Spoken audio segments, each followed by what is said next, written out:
Welcome back to Moving Abroad, Create a New Life in a New Country. I'm Luther Furbank, and I'm here with Jess. Hello, everyone. So, last episode, we explored the world's easiest citizenships and passports, and wow, the feedback has been amazing. Today, we're talking about something that perfectly complements that discussion, the 2025 passport rankings. Right, and there's a big surprise at the top this year. For the first time ever, Ireland has claimed the solo #1 spot as the world's strongest passport, according to the Nomad Passport Index. Ireland. And this isn't just any ranking. Unlike other passport rankings that only look at visa-free travel, the Nomad Capitalist ranking analyzes 5 different criteria to give you the true value of a citizenship. Exactly.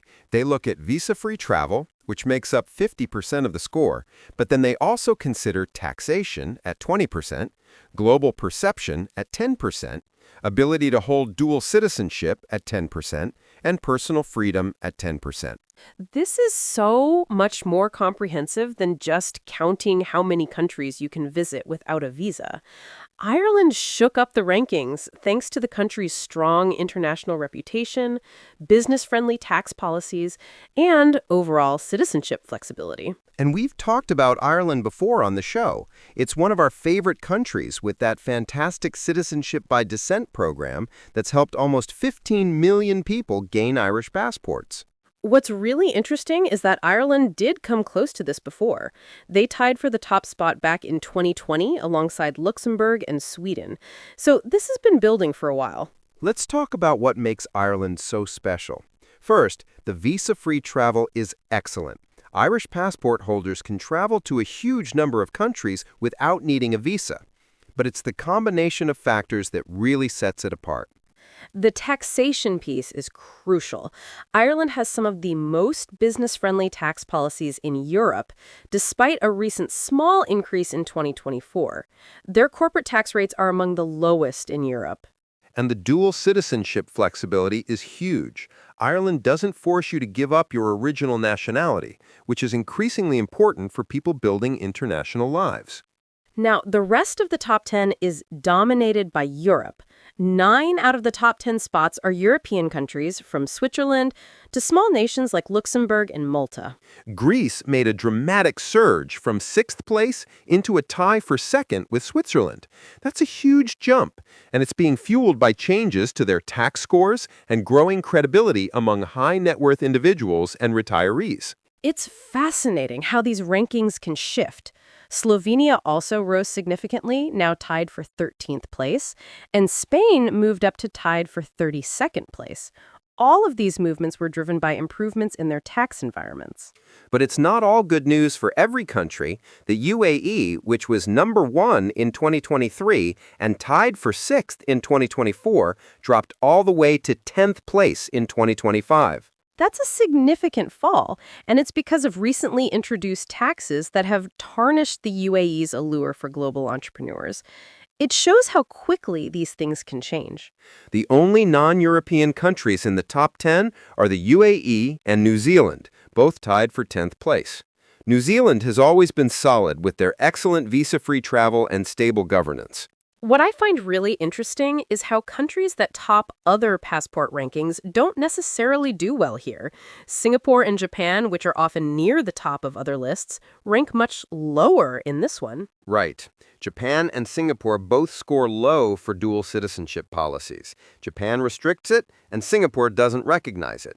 Japan also gets dinged in the taxation category. Singapore has additional issues with personal freedoms. They ranked 126th out of 180 countries in the World Press Freedom Index, and they require mandatory military service for male citizens. But Singapore does have top scores for perception, which shows how different factors can pull in different directions when evaluating a passport's true value. At the bottom of the rankings, from 195 to 199, we have Pakistan, Iraq, Eritrea, Yemen, and Afghanistan. These are countries facing various political, economic, and security challenges. This ranking system really highlights why we always tell our listeners to think holistically about citizenship and passport decisions. It's not just about where you can travel. Exactly. If you're building a life abroad, you need to think about taxes, personal freedoms, the ability to hold multiple citizenships, and how the world perceives that country. For someone considering their options, Ireland's top ranking makes a lot of sense. You get excellent travel freedom, favorable tax policies, the ability to keep your original nationality, and you're part of the European Union. And as we discussed in our previous episode, Ireland has some of the most accessible citizenship pathways, whether through descent, marriage, or naturalization. What's really striking is how much Europe dominates this list. 9 of the top 10 spots shows the strength of European integration, democratic institutions, and generally favorable policies for internationally minded people. But it also shows that the landscape is always changing. Greece's dramatic rise, the UAE's fall, Spain's improvement, these rankings aren't static. That's why timing matters so much with citizenship planning. A country that looks attractive today might change its policies tomorrow, just like we saw with Portugal's golden visa changes. For our listeners, this ranking provides a great framework for thinking about second citizenship options. Don't just look at visa-free travel, but consider the total package. Right. Ask yourself, how will this citizenship affect my taxes? Can I keep my original nationality? How does the world view this country? What personal freedoms do I have there? And remember that the best citizenship for you depends on your specific situation and goals.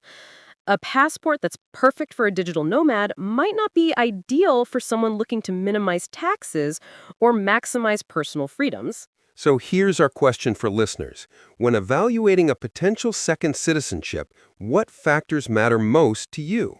Is it travel freedom, tax benefits, political stability, or something else entirely? And if you're one of those millions of people who might qualify for Irish citizenship through descent, this ranking should give you even more motivation to explore that option. As always, the world of citizenship and immigration is constantly evolving. What seems impossible today might be routine tomorrow, and what's easy today might be gone next year. The key is to stay informed, think strategically, and remember that the best citizenship is the one that aligns with your personal goals and values. For the complete ranking and detailed methodology, you can check out the full report at Nomad Capitalist's website. Thanks for listening to Moving Abroad, Create a New Life in a New Country. I'm Luther Furbank. And I'm Jess. Until next time, keep exploring your options, and remember, go where you're treated best, and now you know what that might look like in 2025.